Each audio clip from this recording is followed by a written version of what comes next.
Why would a caravan carrying tons of drugs dare to cross U.S. territory in broad daylight? July 12, 2025, 11:12 a.m. In the scorching heat of the Arizona desert, a convoy of 19 armored trucks rumbled toward the border. Inside their reinforced compartments were more than 7.2 tons of drugs, a shipment worth more than $420 million, enough to poison millions of lives. Escorted by more than 80 armed gunmen, it was a display of arrogance, a broad-eyed challenge to America itself. But what the cartel believed was a safe route had been mapped out to the meter, tracked from the air, and sealed on the ground. For 7 days, America's most elite units waited silently, their trap hidden between cliffs and sand. And yet, even the most perfect plan nearly collapsed. One failure, one spark of doubt, and the entire ambush was on the brink of collapse. What happened next turned a canyon into a furnace, and left behind horrifying figures that 11:12 a.m., July 12, 2025. The southern Arizona desert shook beneath the relentless roar of engines. Through waves of heat, a steel serpent of 19 armored trucks tore across the sand, their black frames flashing in the merciless sun. This was no ordinary smuggling run. Packed inside reinforced compartments lay 7.2 tons of narcotics, enough poison to flood entire cities, enough profit to bring in over $420 million on the U.S. market. Every vehicle was fortified for war. The lead trucks carried 50 caliber machine guns, barrels sweeping side to side like predators marking their territory.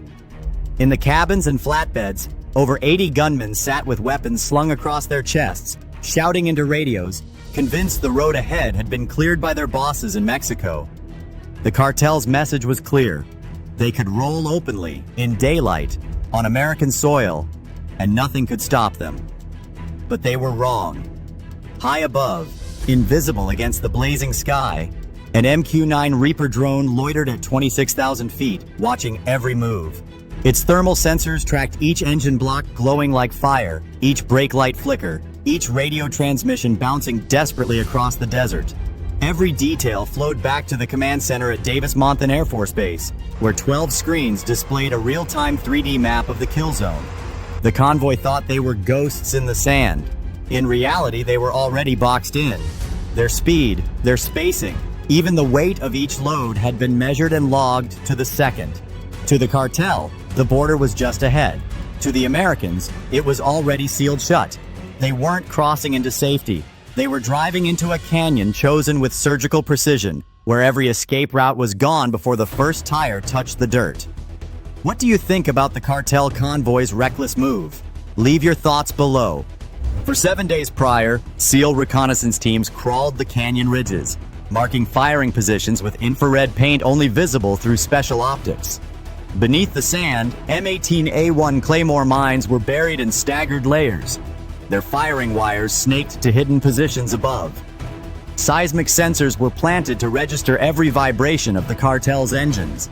By the time the convoy entered, the canyon was a cage, 600 meters long, 40 meters high, and only wide enough for 2 trucks to pass.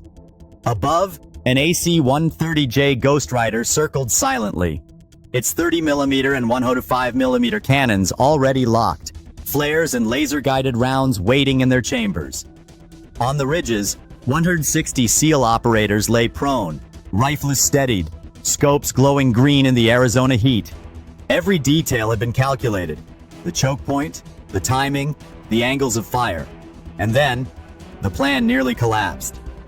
At 11:23 a.m., as the first 3 trucks rolled past the seismic line, one of the Claymore circuits failed to arm. On a UAV feed, a red warning flashed across the command center screens. Simultaneously, a gunman in the second truck spotted an unnatural glint on the cliff face, sunlight bouncing off a suppressed barrel. His voice cracked over the radio, shouting in Spanish. For a split second, everything hung by a thread. If the alarm spread, 19 vehicles and more than 80 armed men would open fire into the canyon, pinning the SEALs in their own trap. One operator, inches from the faulty detonator, crawled forward under the scorching sun. With steady hands, he reconnected the line, forcing the circuit live just seconds before the cartel's suspicions hardened. The glint faded. The warning vanished. The box was sealed once again. The kill zone held, Support the channel with a subscription and keep watching to see the ambush begin. 11:29 a.m. The canyon swallowed the convoy whole. One by one, all 19 armored vehicles slithered into the narrow throat of rock, steel tracks grinding against gravel. On the command screen at Davis-Monthan, red dots lined up in perfect formation, the serpent trapped inside its box. Hold. Hold. Now. The first blast ripped the silence apart. M18A1 Claymore mines erupted in a thunderclap, spewing thousands of steel balls across the lead trucks. Tires shredded instantly. Windshields burst. Two gunners manning 50 caliber machine guns were torn from their mounts, bodies flung like ragdolls into the dust. The echoes still rolled when the night sky weapon of choice, flown here in daylight, struck. From 10,000 feet above, the AC-130J Ghost Rider unleashed its 30mm Bushmaster cannon. Tracer rounds streaked down like molten rain, puncturing armor, shattering cabins, turning steel into flame. Chaos. Cartel gunmen scrambled from truck beds, some firing blindly into the cliffs. Others dived into dry ditches, choking on smoke and dust. But the canyon walls erupted with answering fire. 160 SEAL operators opened up in perfect unison. M4A1 rifles cracked with suppressed precision. Scar H's punched holes clean through armored doors. Every muzzle flash from below was answered by three above. At the rear, a pickup tried to reverse, ramming into the truck behind it. Engines screamed, metal twisted, but the exit was already sealed. From the sky came the whistle of a laser-guided shell. It slammed into the mid-convoy weapons carrier, igniting its cargo in a single violent chain reaction. The blast tore through the canyon, consuming 3 vehicles at once. Flames leapt 40 feet, heat scorching the very rock, forcing SEALs to duck deeper into their firing alcoves. A small squad of gunmen rallied, dragging an RPG-7 launcher onto the roof of a Ford.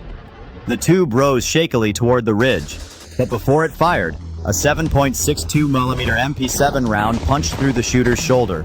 The warhead slipped, detonating at their feet. The explosion killed 3 instantly, scattering burning fragments across the dirt. The canyon was no longer a road, it was a furnace.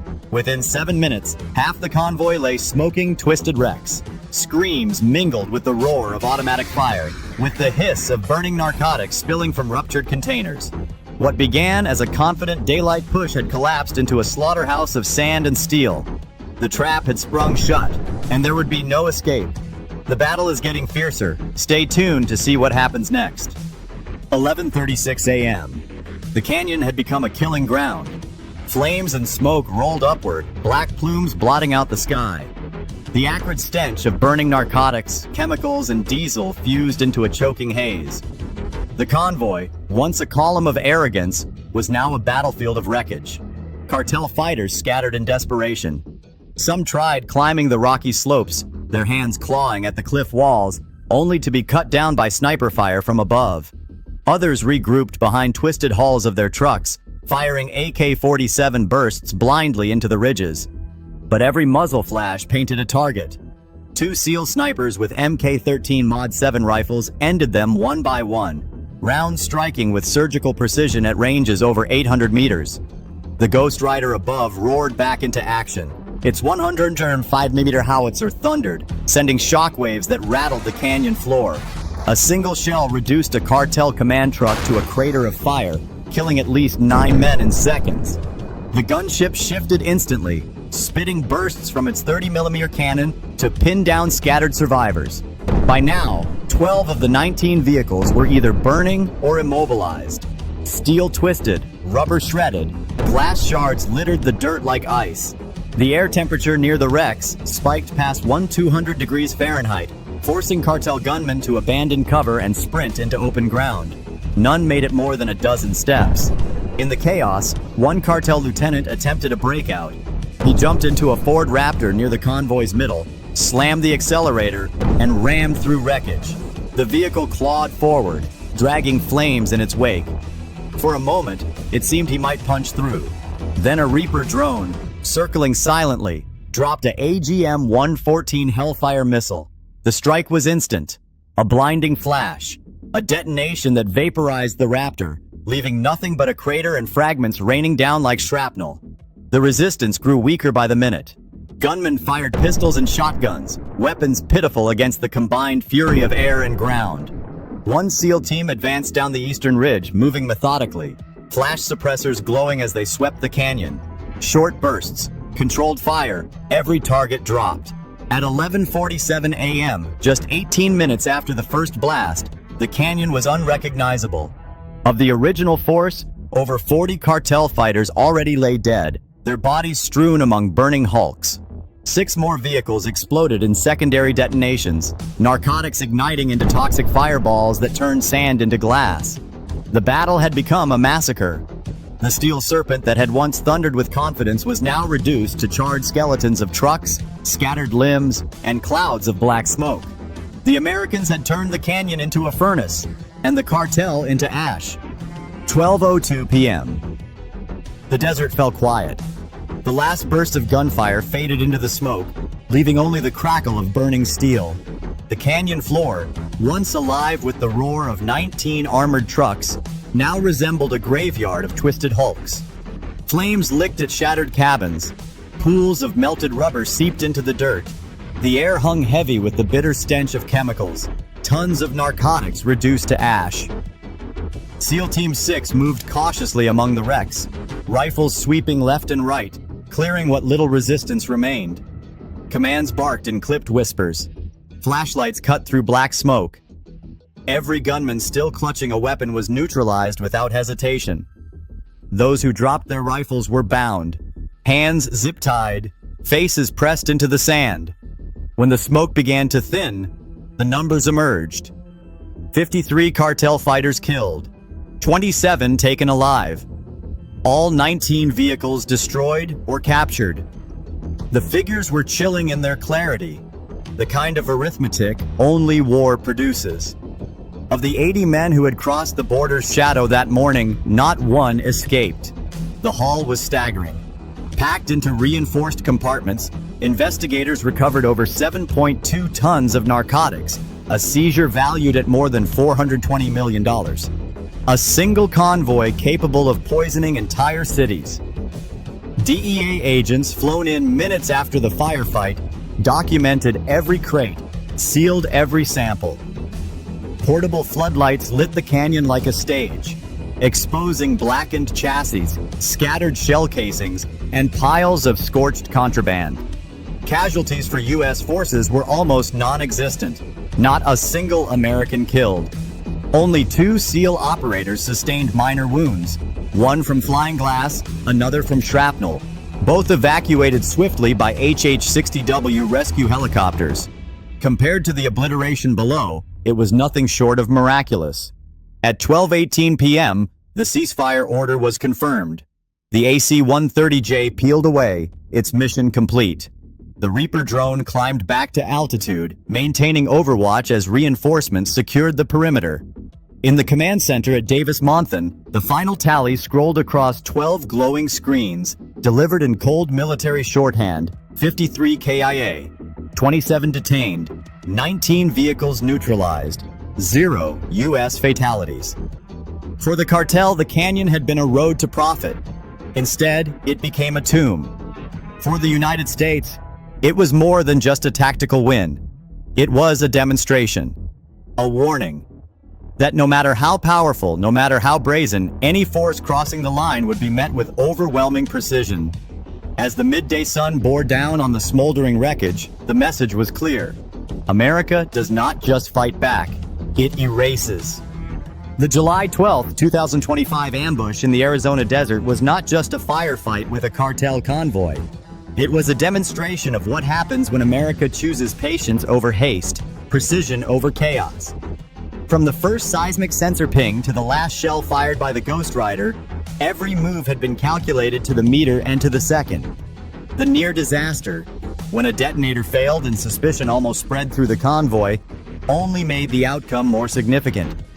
Even when perfection faltered, U.S. forces adapted in seconds, proving why they are the most lethal and disciplined in the world. The final tally told the truth in numbers too cold to argue with. 53 cartel gunmen killed, 27 captured alive, 19 vehicles neutralized, and over 7.2 tons of narcotics seized. Not a single American fatality. The capture of key lieutenants and the destruction of hundreds of millions of dollars in cartel product delivered a crippling blow to their network. For the cartel, the myth of invincibility at the border shattered in less than 30 minutes. For the United States, it was proof once again that true strength lies not in firing first, but in waiting for the perfect moment, striking so hard and so fast that the enemy never fires back. This ambush will be studied in tactical manuals for years to come, a textbook example of intelligence, coordination, and overwhelming firepower, and a message carved into the desert. If you cross America's red line, whether in jungle, sea, or sand, you will face its full might, with no way back. Leave your comments and subscribe to the channel, because there are many more secrets we want to discover with you.